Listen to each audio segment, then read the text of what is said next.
Hello, everybody. My name is Sarah, and this is my channel, Cats & Co. for my business, Cats & Co. So today we are going to be making acrylic pour art, which is one of the two types of art that I do at Cats & Co. And I'm in my garage, which is a new location for this channel.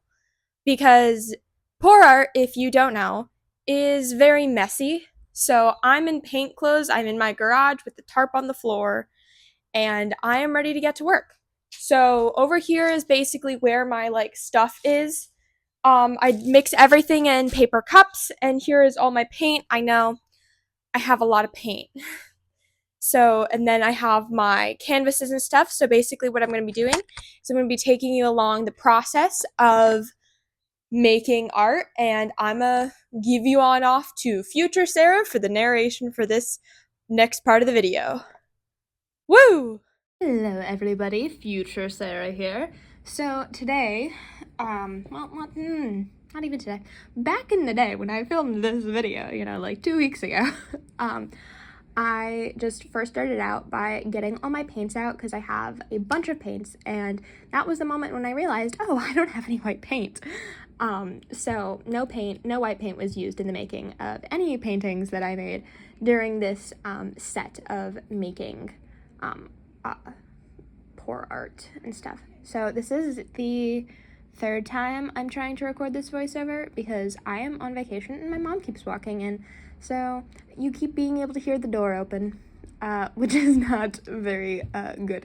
So what I'm doing here is I am just mixing the paint with the pouring medium that I use and making sure it is the right consistency for pouring. This is the most time-consuming part of the process because making sure it's the right consistency, not too thick, not too thin, is honestly very annoying and takes a while because if it's too thin, you end up with the edges looking really weird, especially if I'm using any shaped canvases like I do in this. I have two circle canvases that I use in this particular thing. So there's like a very hard edge on those canvases. So if my paint is made if my paint is made and it's too thin, it just falls right off the edge. But if it's too thick, it doesn't pour right.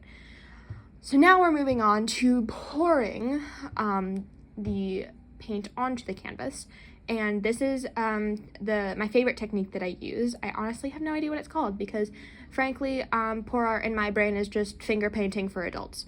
So this technique is basically where you just pour all of the paint that you have into one cup and then you pour it on to the canvas. And this particular piece I really like because it kind of looks like the ocean, and ocean-style pieces are honestly my favorite to make. There was a point in time where I had to ban myself from using blue or green because I had so many that was my entire table. Now I've kind of banned myself from using orange because there's a lot of orange on my table right now. Because when I stopped using blue and green, I started using orange, which is weird because I don't actually even like orange that much. Orange is probably my least favorite color, if I'm being honest. So I have no idea why I have so many orange pieces. But I love blue. So what I'm doing here is I'm just touching up the edges. So when pouring paint like this, sometimes the edges aren't fully covered. So what I do is I take the paint that is dripped off the canvas and landed on my tarp and just use it to fill in the edges like this, and it ends up looking really good. And honestly, 9 times out of 10, you cannot tell that I did anything, especially when I'm using very similar colors like this one where it's literally just varying shades of blue. So the next piece, I'm using 2 of the same colors. I'm using the light blue and I think the dark blue still. I can't tell just from looking at this, and I did this like a week and a half ago, so I'm not 100% sure what I'm doing. But I think I added purple. I might have added pink too. I don't remember 100%, but I know I added purple to it because this piece ends up looking really cool in like a galaxy, and it is so cool. I love how this piece turned out. It ends up looking like there's shooting stars going through the whole piece, and it's definitely one that I keep debating on if I just want to keep the piece and not sell it, which I do very rarely. But as I prepare myself for college, I become more and more, I want to more and more keep more paintings, and I become more and more inclined to do so. So I'm just mixing up the paint here. This is like a very like neutral purple color. It's definitely more warm toned and pinky than most purples, but when you combine it with any sort of blue, you don't really notice that, and it ends up looking really cool. But this is honestly some of my favorite kinds of art to do. So yeah, I'm sorry, I'm rambling. I don't know what to say. I still have like 5 minutes of voiceover to do, so I'm just gonna start talking. So yeah, this piece is really cool. I'm just gonna, let the piece speak for itself as I continue talking. But yeah, I'm at the beach right now. It's been very good. It rained this morning. So there's that. That wasn't as fun. I did get rained on when I went to get my breakfast, which was unfortunate. But I love the beach. We go so much now, because we love the beach, so much. I'd love to be able to do craft shows here at the beach that I go to. There's like a block party style craft show every year that I've always really wanted to do. And hopefully one of these years I, get a reply, because I keep emailing and no one responds to me, which is unfortunate, but it's just kind of, the way of the world sometimes. So we are moving on to the next piece, and this is going to be the first circle canvas. So I think I add the same purple, and then the light blue, and I think I add a pink color to it. So I decided that pink was too light, so I added just a little bit of darker pink to it. It's like a fuchsia color, just to make it a little bit darker of a color.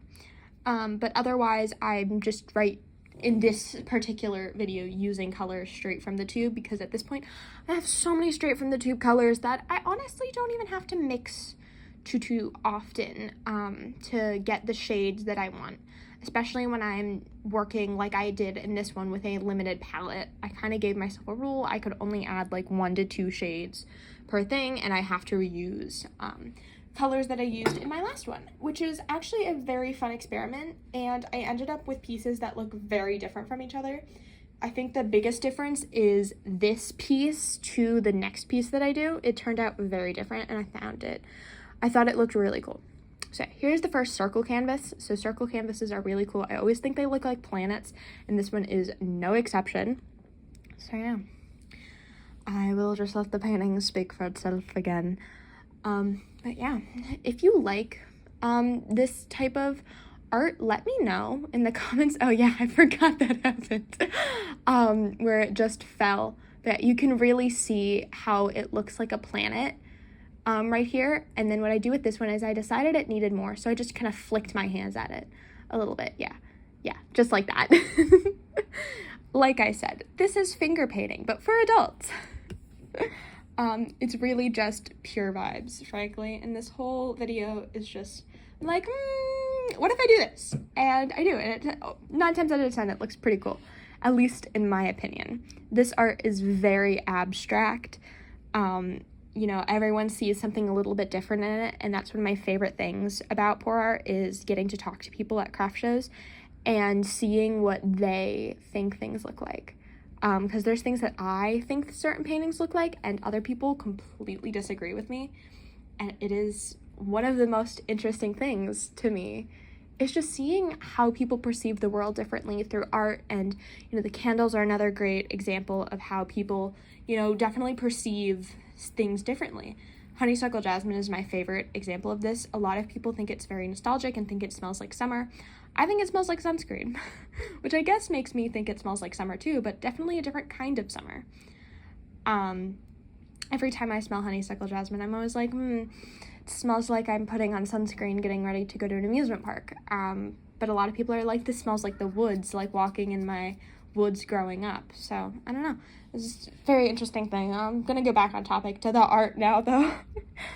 So yeah, with this piece, I think I just used that same light blue and the light pink, and then I added, I think this is like a bronzy copper thing, and I actually added too much paint to it, so now I'm adding some more medium to kind of thin it out, until I get the consistency that I want, With these metallics like this, I actually prefer having them a little bit thicker than I would the other paints because they have a tendency to spread really thin on corners.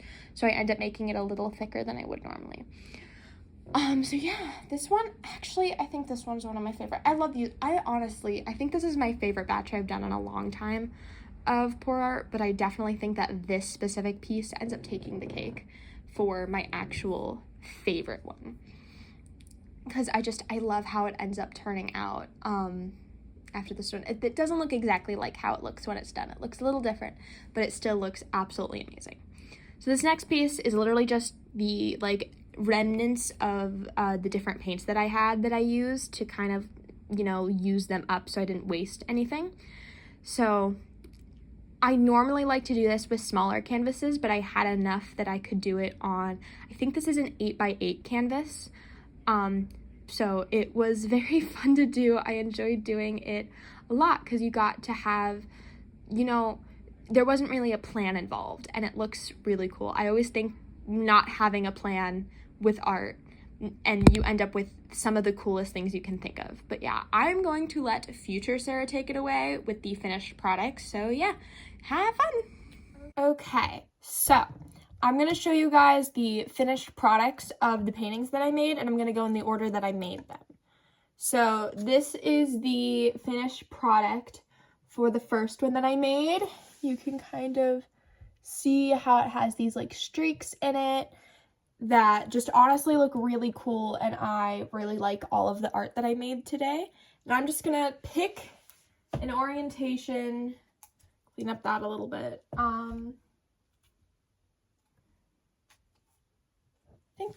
I think that looks good. Okay, and then I need a Sharpie. I don't have a Sharpie.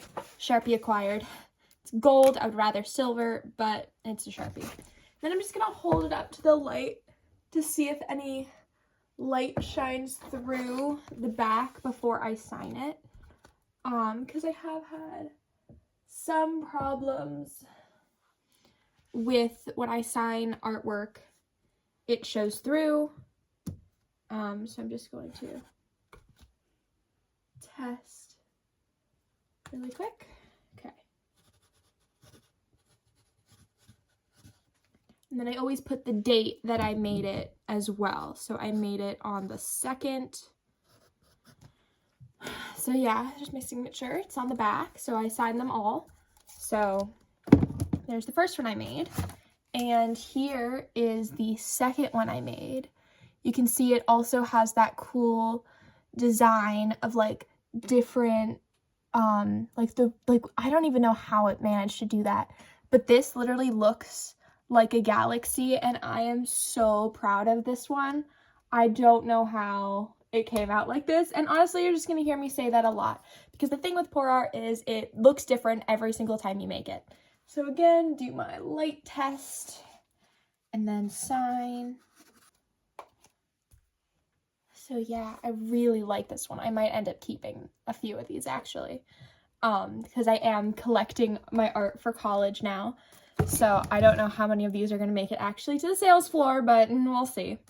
And then I think I made this one next. So this one I think looks the most different from when you saw it. The paint definitely shifted a lot, which was really interesting, and I didn't notice it right away. But I think it still looks pretty cool. I still think it kind of looks like a planet. Just not, I think that, yeah, that's gonna be the direction. But yeah, this looks like a planet, and it's so cool. So yeah. Then I made this one. This one also looks a little different, because you can see some paint kind of ended up going like that. That's the direction I like. I think I like it maybe like that. And again, I also think this kind of looks like a planet. I also really like this one. I may end up keeping this one as well. I don't know. I ended up liking so many of these so much, and that has a lot leaking in through the sides. Where can I sign this one? You can see this canvas. It's kind of hard to sign on the edge, but so if I see too much light shining in, I just sign it like that.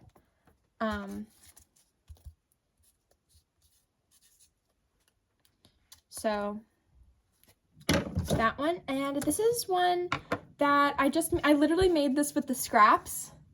So I'm so happy with how this one turned out, because this was literally just made with the scraps of all my other paintings. So I actually I think I like this one a lot too. But I think this one's definitely gonna go to be sold at craft shows. So let's see where I can sign. Looks like anywhere.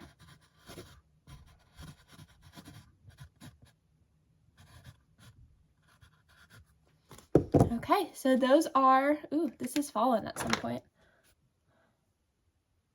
Yeah, sorry about that. The camera must have fallen a little bit at some point. But yeah, those were the paintings that I made. I only made 5 because I was running out of my pouring medium at the time, and I didn't really have the time to go get more. And the thing that's really cool about these paintings is I made them all entirely without white paint. And normally white paint is like a crutch for me to mix colors and, you know, make custom things that I really want to make. But not a single one of these was made with white paint. So that was really impressive for me because I've never done that before. But since I was out of white paint and I didn't realize until I started filming, I was like, well, I guess we're making all of this without white paint. But yeah, I hope you liked this artwork. If you like more content like this, let me know and I will try to film, you know, some more videos before the end of the summer of making pour art. And, you know, let me know what you want to see me do next. This was the final piece of the business that I've yet to show you, except for reed diffusers, which maybe those don't really get their own video because there's only 6 of them. Maybe I'll make a video of showing you how I make all 6, and when I'm stocking up for college, I'll just make them all at once. But that won't be for a little bit because I don't have enough fragrance oil or jars or anything really. But yeah, thank you so much for watching. I really hope you enjoyed this video, and you know, subscribe if you did, and if you want to see more content like this, hit the notifications too to get notified when I release new content. I post every single Sunday through the rest of the summer and hopefully into fall as well. But yeah, hit that like, maybe leave a comment if you liked it, and thank you for watching. Bye!